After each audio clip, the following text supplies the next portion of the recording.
Good morning, everyone. Bonjour à tous.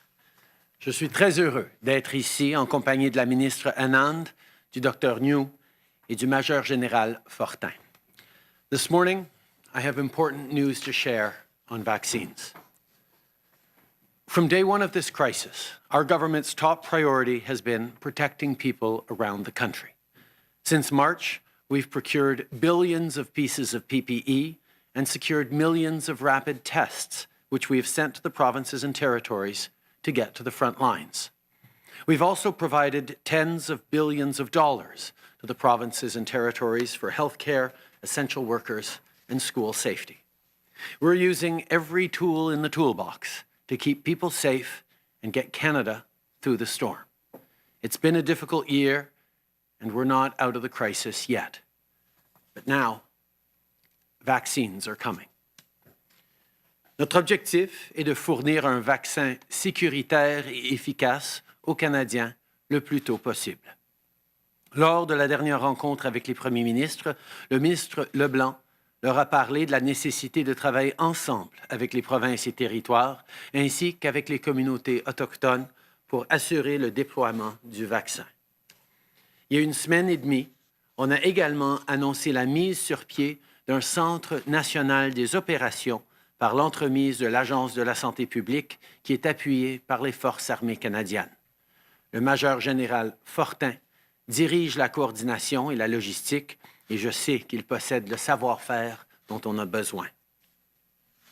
We are facing the largest immunization in the history of our country.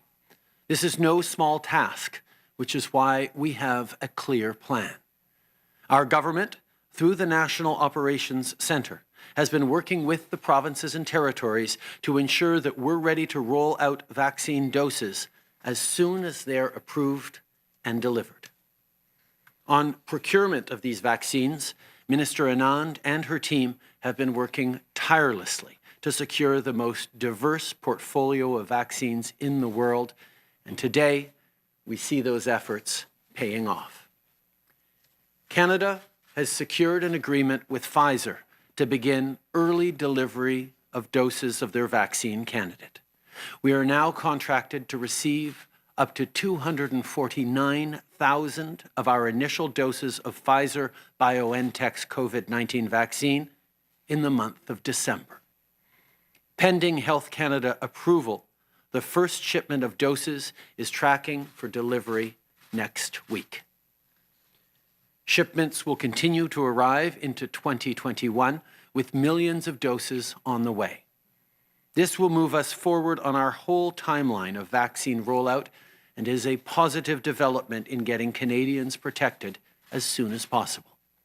Pfizer, the Public Health Agency, and the provinces are working together to finalize preparations at the first 14 vaccination sites this week. I want to assure Canadians that any vaccine approved in Canada will be safe and effective. The regulatory process is ongoing and experts are working around the clock. They will uphold Canada's globally recognized gold standard for medical approvals. Le Canada a conclu une entente avec Pfizer pour commencer la livraison de doses de leur candidat vaccin plus tôt.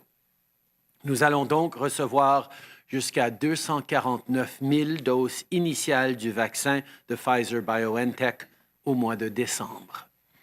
Suite à une approbation de Santé Canada, les premières livraisons pourraient arriver la semaine prochaine avec des millions de doses prévues pour le début 2021.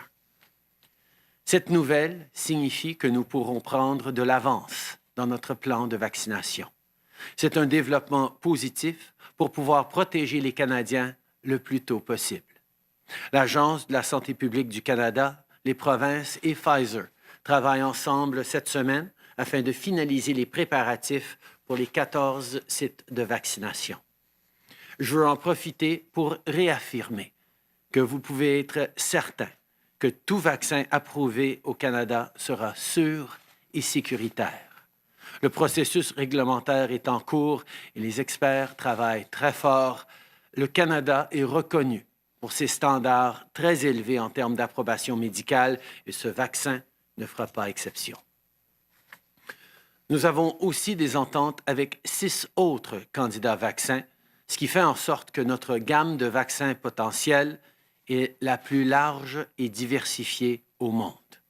En plus de Pfizer-BioNTech, il y a aussi Moderna, AstraZeneca Oxford et Janssen qui ont déjà soumis leurs candidats vaccins à Santé Canada.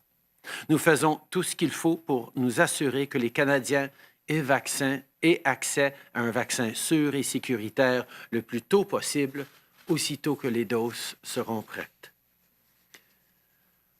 While vaccines are on the horizon, remember they cannot protect you if you get COVID-19 now.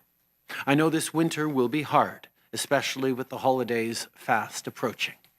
But we're coming into the final miles of this crisis, so let's all buckle down and do what's necessary to keep ourselves and others safe.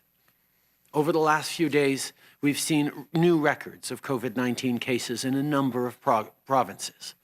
Hospitalizations are rising, families are losing people, and our most vulnerable are at risk. Just because we're getting closer to vaccines doesn't mean we can afford to become complacent. And on the other hand, just because the numbers are spiking doesn't mean we should give up in despair. Let's keep working together, and let's remember that together we will get through this. Parce qu'on se prépare à l'arrivée de vaccins sécuritaires et efficaces, il est important de maintenir tous nos autres efforts. Ce qu'il faut faire, c'est très clair.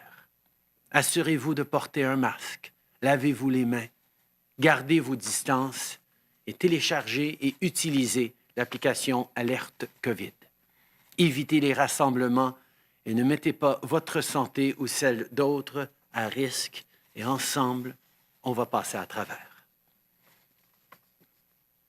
This morning, I also want to recognize that 50 years ago today, the report by the Royal Commission on the Status of Women in Canada was tabled in Parliament. When it was published, this report was a landmark document helping drive progress on gender equality. 50 years later, we've come a long way. But with this pandemic impacting women disproportionately, we're reminded that there is still much further to go. One of the most significant recommendations of the Royal Commission was to take action on childcare. Today, we are committed to moving forward with a universal childcare system. Our government will continue to take the steps needed to build and rebuild a fairer, more equal Canada for everyone. Today, I also want to recognize the news that National Chief Perry Bellegarde will not be running for another term. Perry has been a tireless leader and advocate for First Nations, and I know I am joined by people across the country in recognizing and celebrating his years of devoted service to First Nations communities. We lift you up, Perry. We will continue to work with the National Chief to advance the priorities identified by First Nations, including keeping First Nations communities safe from this pandemic. Finalement, j'aimerais conclure en félicitant Michael Sabia pour son nouveau rôle de sous-ministre des Finances. Il fait un travail remarquable en tant que président de la Banque d'infrastructure et je sais que ses compétences nous seront très précieuses pendant que nous rebâtissons une économie forte et résiliente. C'est Paul Rochon qui occupait le poste de sous-ministre des Finances depuis 2014 et j'aimerais également le remercier pour toutes ces années de dévouement et son travail exceptionnel pendant cette pandémie. Merci à tous.